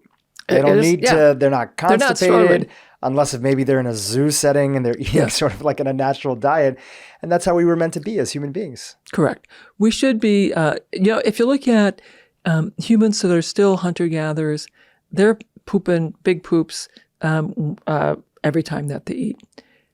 With the exception, if you're in a society that is consuming only animal meats, so in the Arctic, during the winter, when there's no plant material, and you're eating only animal products, then constipation is a big deal. On the other hand, is constipation a problem if it's like minus 90 out in whiteouts and you're in your snow cave and going out and pooping a lot outside maybe is a pretty dangerous thing. So I don't know. Maybe constipation was a okay thing if you're in the Arctic in the winter. Yeah. Now, we mentioned this at the beginning. I'd love to come back to it. I know we're kind of towards the end of the story, but just worth teasing out. On the topic of fiber, you mentioned you have friends that are carnivore, right? That eat a primarily carnivore diet. How have you seen who can handle more fiber, and how have you seen how certain amounts of plant fibers can actually be aggravating somebody? How have you balanced that out, and what have you seen from your own experience? So there's a big debate in the carnivore world that their perception, the various compounds that are in plants are poisonous. And they feel pretty strongly that plants make these compounds basically as insecticides to keep away the insects. And by the way, you and me, and they're relatively toxic. Plants don't want to be eaten. These are their defense mechanisms. These are incorrect. And I agree with the carnivores. These are their defense mechanisms. They are also the hormetic stress that help us run our biochemical processes more effectively. And so my carnivore friends love hormetic stress when it comes to high-intensity interval training. Sauna, ice baths. They totally get that hormetic stress is really good. And they get that fasting is really good. And they forget that plants can also give us hormetic stress, which is why I'm so fond of reminding everyone that you want to have lots of diversity in your plants, and ideally diversity in your animal sources of protein as well. Because there are lectins in all living tissue, whether it's plant-based or animal-based. And if we have diversity in those food sources, those little poisons are not going to be a problem. We know that I love kale. I think kale is a really wonderful food. But if I ate kale every day in and day out, the toxins in that kale would eventually accumulate and my health would decline. I had a best friend of mine that did that for years. He didn't really grow up eating a lot of vegetables. And then when he kind of switched his diet and at one point in time became like a raw vegan, he learned how to make like a kale salad. Like I showed him like, hey, listen, you can make a kale salad. You can make it really enjoyable. You could put a little bit of, cold pressed olive oil, organic olive oil. You add a little sea salt, lemon juice, you massage it together and you kind of wilt it down. At the time, we didn't understand that cooking is actually another important process to sort of help make it easier to digest. He ate only a kale salad for years. And then one day he was visiting me here in California and he had just incredible, what he thought was back pain. And then he couldn't figure it out. He was just laying down. He's like, I'm not sure. Then he went back home. He got checked out by the doctor and they're like, you have a massive kidney stone. And we think, you can't know for sure, but that all that kale has been known to, if you just eat kale day in and day out, that could contribute to a kidney stone. Correct. Diversity is key. Diversity is key. For you, especially at where you're at right now, do you still include 9 cups of vegetables a day in your diet? I probably less.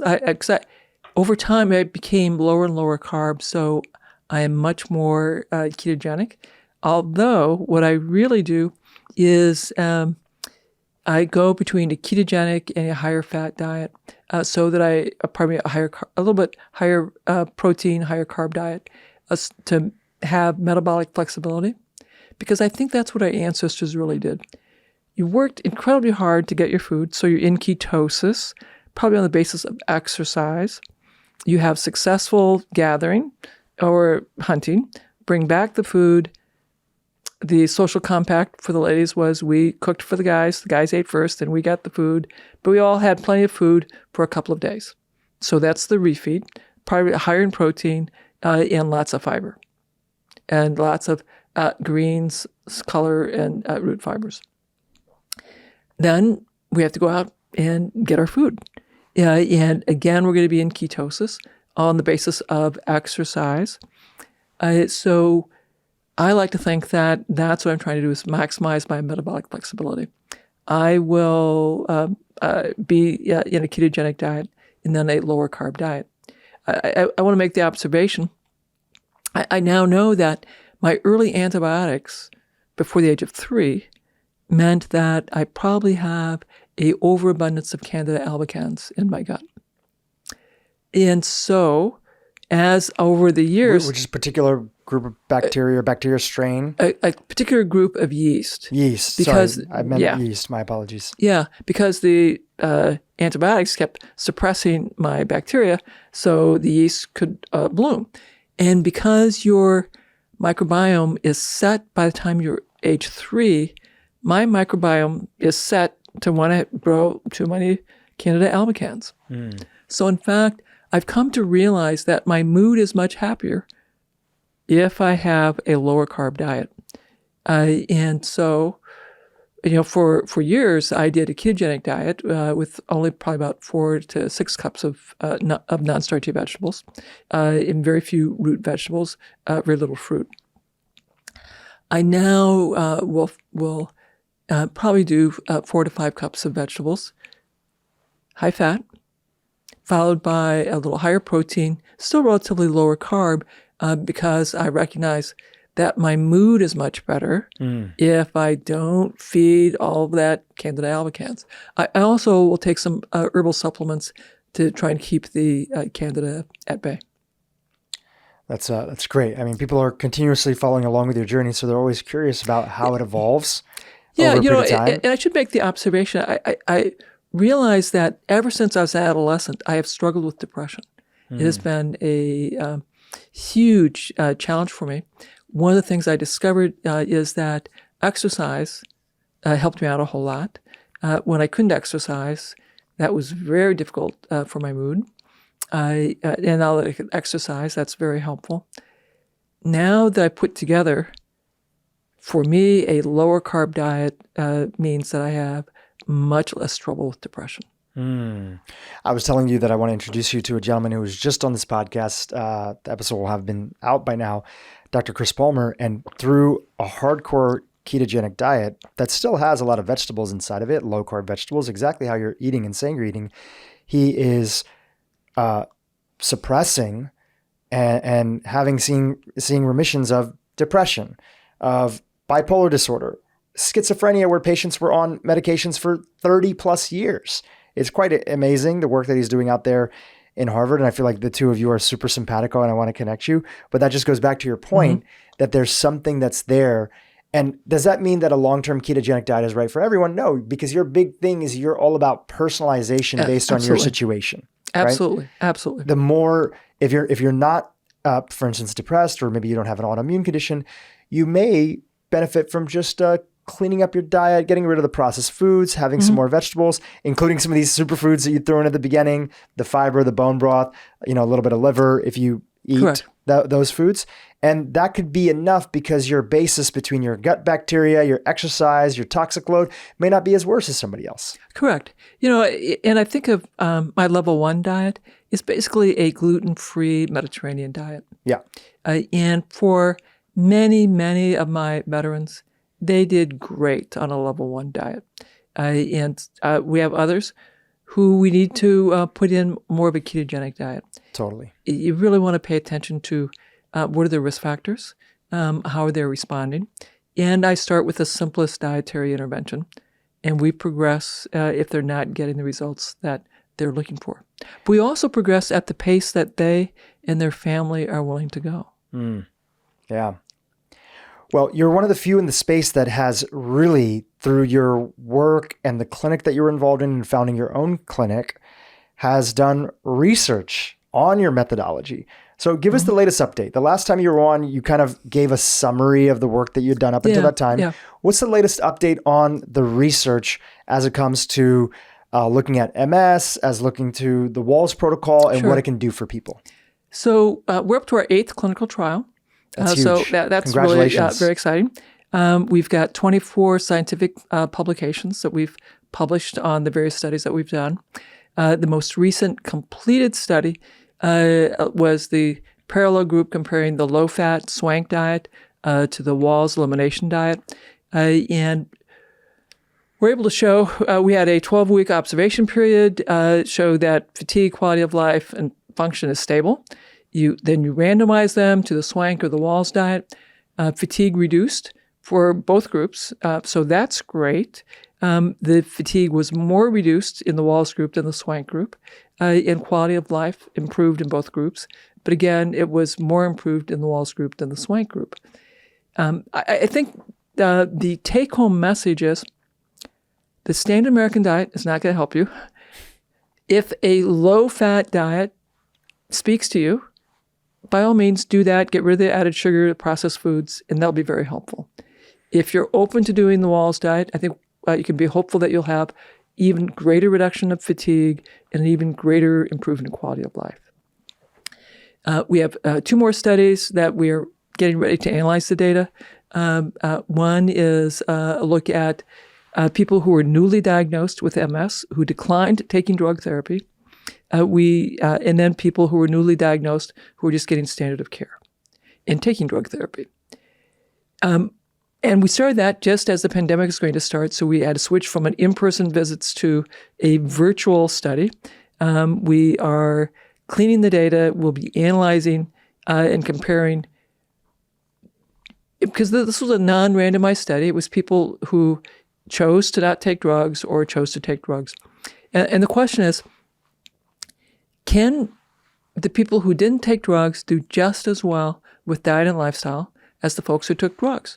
I don't know that answer, but when I come back next time, I'll be able to tell you. Well, it's exciting because I think, we're so lucky for so many drugs that we have, and you talked about the history of antibiotics, and there's a big question and a review today of, do in some instances drugs not make a difference, or even worse, do in some instances, do they make it worse to recover? Yes.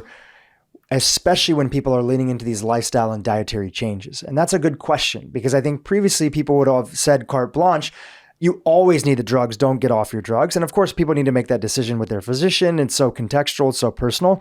But especially in the category of mental health, there's now really strong evidence that's there that in many instances, long-term usage of psychiatric drugs for schizophrenia, bipolar disorder. We had on Robert Whitaker, who's the author of a book called Anatomy of an Epidemic. The data started building up bigger and bigger that these drugs were causing more long-term damage than harm because they were attacking the mitochondria. There's a problem. Inadvertently.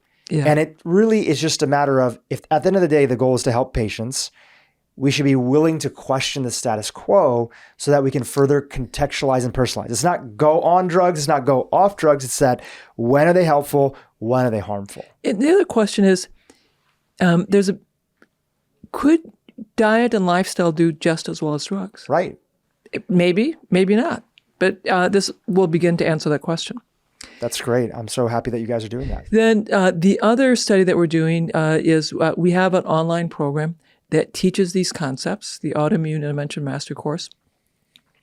And we took people with MS who were randomized to get access to the course or to wait 12 weeks and get access to the course.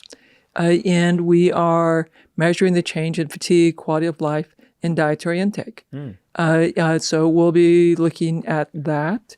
And is the idea around that, look, there's not enough doctors, you don't have enough appointment slots, you barely see people directly right now because you're primarily focused on the research, which is the way that it should be. So could even online protocols help that have some level of, access and information, could they be helpful, at least more helpful than what we have right now? Which is nothing. Yeah, which is nothing. Yeah. That's a great question. So we're excited about that. And another thing I'm very excited about, we have a long COVID clinic, and we have that physician has just joined our team, and we're going to add the long COVID population. So those people have persistent fatigue, brain fog, anxiety, depression for more than 6 months after their initial COVID diagnosis. We're going to put them through this, and we'll see what happens. So I'm very excited about that. It's truly amazing. We need people at all levels to make progress. We need folks from the inside that are doing these incredible studies like yourself. We need educators from the outside. We need people to create recipe books. Like we got to just hit it from all different angles. Absolutely. Because that's the only way that you truly have a true cultural shift, is that now people think that this crazy idea, I mean, you literally, have mentioned this in the intro, you went from being banned from the National MS Society to a few years later being given a grant for $1 million to fund your research. And what happened in that time? You didn't stop and you showed what was possible. Absolutely. And that is huge. And I just want to acknowledge you for that for a moment, because you're an important pillar of started with MS, but now going even further of who knows all the different functions and diseases and symptoms that we can improve by following something like the Wahls protocol. Now, we have a very exciting study that my postdoc fellow, Tyler Titcomb, did. He looked at the dietary intervention studies done in the setting of multiple sclerosis that looked at either fatigue or quality of life. And so he's completed that analysis. Very exciting stuff. That was submitted to neurology, and that's been accepted. He's working on page proofs. He and I were talking about that this morning, and I'm very hopeful that when that paper comes out, he'll be interviewed, hopefully by NPR, and he'll get a whole bunch of press. Because, no surprise, diet really has a huge impact on both fatigue and quality of life. Yeah. Even if you don't have a diagnosis, and our hope is that everybody that's listening today, even if you don't have autoimmune condition, even if you don't have MS, even if you don't have Parkinson's and some of these other diseases that the Wahls protocol have a bunch of case studies of improvement on, eating this way is the best way to prevent those things from happening in the future. And on top of that, it's not just about the future. You get more energy now.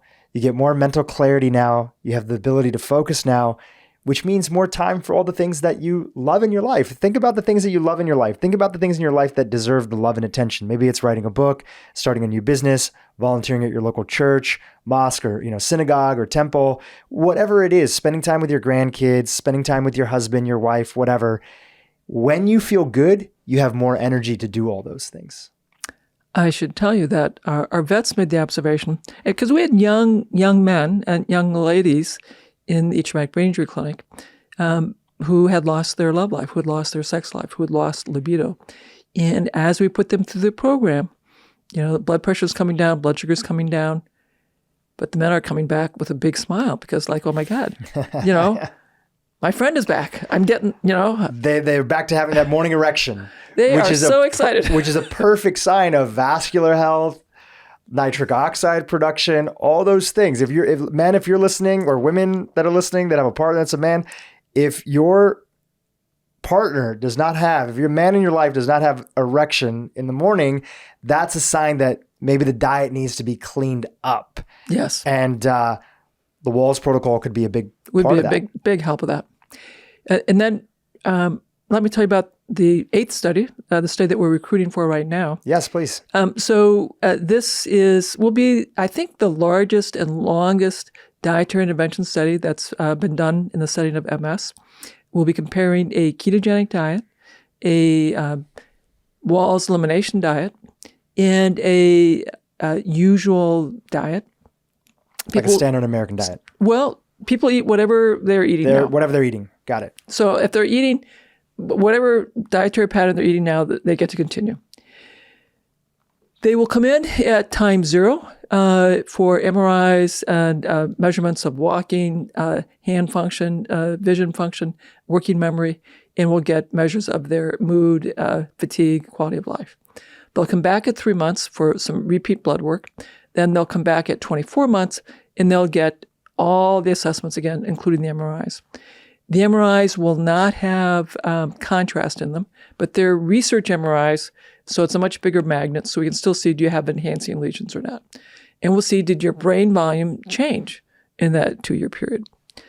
The primary outcome is, what effect does diet have on quality of life at 6 months?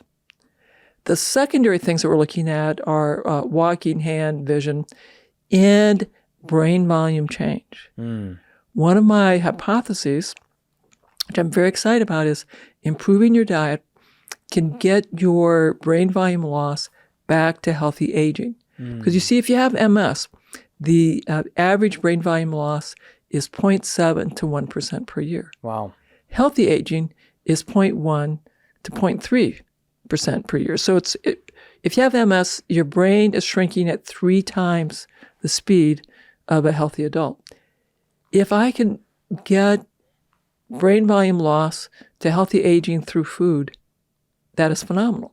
And I want to make the observation that we know people who do dietary intervention studies, who volunteer, are not like the average American. They have agreed to say, I want to work on improving my diet. I'm willing to do a ketogenic diet. I'm willing to do the paleo diet. And in my consent, I have to describe both diets. Yeah. So in the control group, we know full well that the control folks, many of them will decide, I'm going to attempt to follow one of these diets because I got a terrible disease and I want to do better. So we have a variety of ways that we'll be measuring what people are eating so we know what the control group is really eating. It's quite possible that I won't be able to see a difference between the 3 groups because I know that all 3 groups will improve. It's possible the keto may improve the most. It's possible the paleo may improve the most. It's also possible that all 3 will improve in a fairly equivalent fashion. And so that would be, quote, a negative study. But if what I'm also able to show that brain volume loss is now, for the first time, the same as healthy aging, that will have huge public health implications for everyone with MS and for everyone who wants to have a healthy aging for their brain. Because is it correct that we don't have a single drug right now that can stop brain volume loss? None. So now we have a dietary lifestyle approach, which not only makes your whole body healthier, but has no side effects. That could potentially, we'll see through this, what you're doing, potentially help out with brain volume loss. The side effect that I anticipate, I will have to, and this is what I've had to do for every one of my studies, people lose weight rapidly. If you're overweight, if you lose weight without being hungry, and we watch that. So far, no one's ever become underweight. And I predict that I'll be telling my safety committee, every 6 months, all of our weight loss data. And I fully anticipate the side effect will be, if you're overweight, you'll get back to healthy body weight. Which there it's are a pretty people good side effect. that are hoping for that side effect. Yeah, it's a pretty good. Yeah. Terry, that's a great review of the literature, the studies that you guys are working on, the trials. Let's talk to people a little bit as we wind down here about just your ecosystem. If they want to get started down this pathway, they want to try on the Wahls protocol, whether they have full-blown autoimmune or a diagnosis of one of the disease states that we mentioned earlier, or whether or not they just want to maybe have that side effect of losing some weight, having better cognitive health. Where are the places that you've set up with your team for them to get started down that path? Well, the first thing you can do is go pick up my book, The Wahls Protocol, and the companion cookbook, Wahls Protocol, Cooking for Life. Great place to start. Then you could come to my website, terrywahls.com, and there we have a whole bunch of resources to help you. We've got a Wahls Diet app that will give you recipes to get you started. We have a Wahls Protocol mobile app, which has taken I believe it was 112 different discrete action steps that you could begin tracking and following to help you implement those habits. Then we have the online program that we talked about, the Autoimmune Intervention Mastery Course. We, a couple times a year, will run the Radical Health Upgrade, which is a coaching program that involves me and my staff. And we have a limited private practice. And so we've got all of that information, again, on my website, terrywahls.com. Beautiful. Terry, if there's a final words of wisdom message for anybody that's out there that's suffering, that feels like they've hit rock bottom, they're not sure how to move forward, but they're listening to this interview, they're hearing your story, they feel hopeful. What do you want to leave that person with? If I can come back, to the point where I can bike, hike, and jog in my neighborhood, then they can have hope too. Do this as a family. Sit down with your family, agree what you're going to add to your diet, what you're going to reduce, what you're going to eliminate, and just begin gradually making your changes one small, achievable step at a time. If you need help, reach out. We'd love to give you a hand. Incredible. Dr. Terry Wahls, thank you for being on the podcast. It's always a pleasure to have you here. Please come back anytime and give us the latest updates. Your story is truly inspiring for everybody listening. Thank you. Hey, YouTube, if you enjoyed what you just saw, keep watching for more great content on how to improve your brain and your life. You know, the rates of mental illness for the last 30, 40 years have been skyrocketing in some cases. And there's a lot of controversy around that. Some people think, well, that's